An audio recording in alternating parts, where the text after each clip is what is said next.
Student, देखिए chapter 16 से हमारी सिविक्स शुरू हो रही है। यह चैप्टर 16, लेकिन यहाँ से हमारी सिविक्स शुरू हो रही है, इसलिए इसको हम पहला चैप्टर मानेंगे। यानी कि आज हम सिविक्स का पहला चैप्टर रीड करेंगे। देखिए चैप्टर का नाम है हमारा संविधान, शासन एवं आवश्यकता, the constitution, rule and need. यानी कि संविधान में कुछ शासन और आवश्यकताएं बता गई कि कौन सी कितनी आवश्यकता है, संविधान क्या है, इसके बारे में हम रीड करेंगे सिविक्स में। फर्स्ट हम पढ़ते हैं संविधान का अर्थ, मीनिंग ऑफ कॉन्स्टिट्यूशन। संविधान उन कानूनों तथा नियमों का एक दस्तावेज है जिसके अनुसार किसी देश का शासन चलता है। ये संविधान सरकार के गठन तथा कार्य को निश्चित करता है। भारत का संविधान हमारे राष्ट्रीय उद्देश्यों तथा लोकतंत्र, समाजवाद, स्वतंत्रता, धर्मनिरपेक्षता, समानता, बंधुत्व आदि का उल्लेख करता है। यह सरकार को नियंत्रित करने तथा नागरिकों के अधिकार की रक्षा करने का दोहरा कार्य करता है।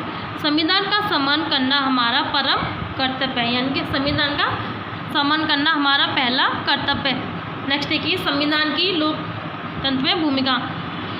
आज का युग लोकतंत्र का युग है, जिसमें सत्ता जनता के प्रतिनिधियों के हाथों में होती है और वे लोगों के प्रति उत्तरदायी यानी कि जवाब दे सकते हैं, इसलिए जवाबदेह होते हैं। प्रत्येक संगठन कुछ नियमों के अनुसार कार्य करता है। ये सिद्धांत किसी व्यक्ति या व्यक्तियों के समूह को अपनी इच्छा से चलने से रोकते हैं तथा प्रत्येक व्यक्ति की स्वतंत्रता को सुनिश्चित करते हैं। ये सिद्धांत सरकार के अंगों की स्थापना, उनकी शक्तियों, पारस्परिक संबद्धता, नागरिकों के अधिकारों एवं कर्तव्यों को सुनिश्चित करते हैं। अतः प्रजातंत्र के लिए संविधान अत्यधिक महत्वपूर्ण है। नेक्स्ट देखते हैं कानून का अर्थ, मीनिंग ऑफ लॉ।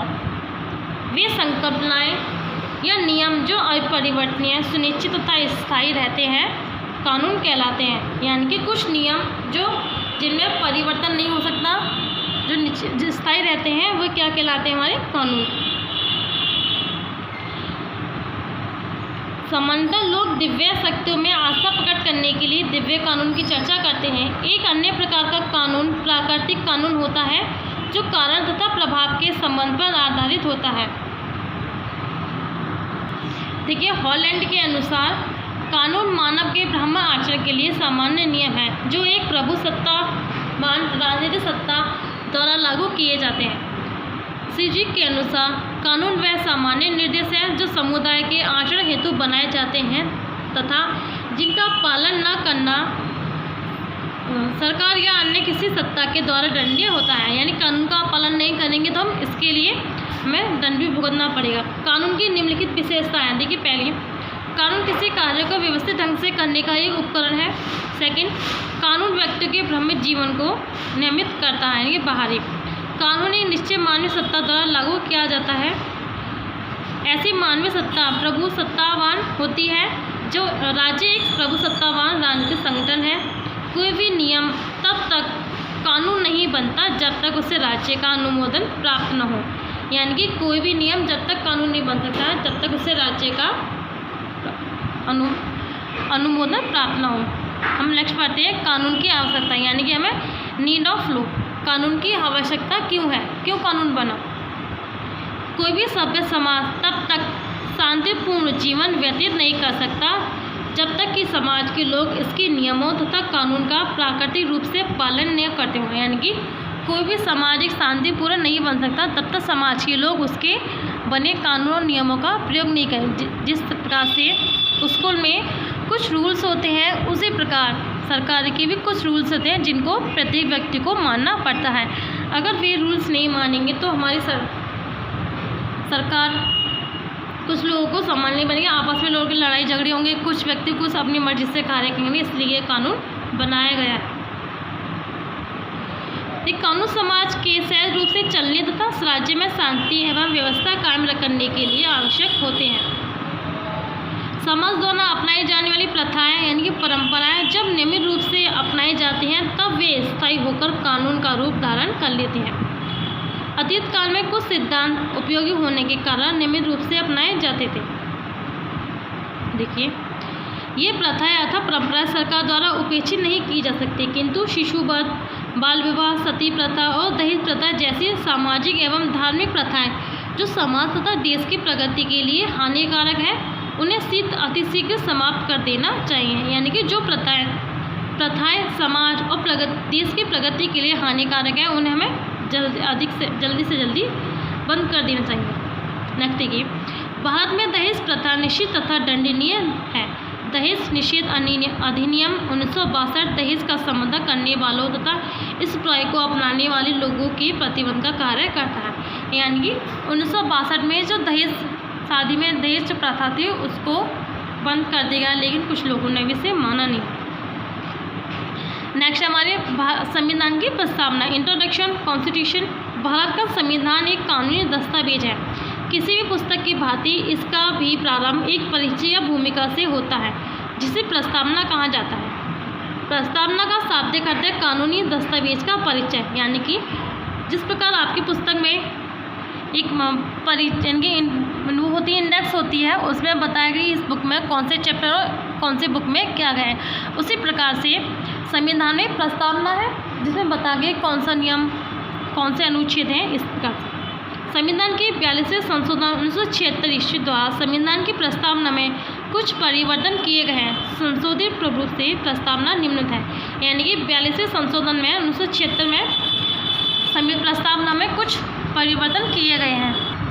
इसको देखिए, 26 नवंबर 1949 ईस्वी को एतद द्वारा संविधान को अधिनियमित, अंगीकृत तथा आत्मसमर्पित करते हैं।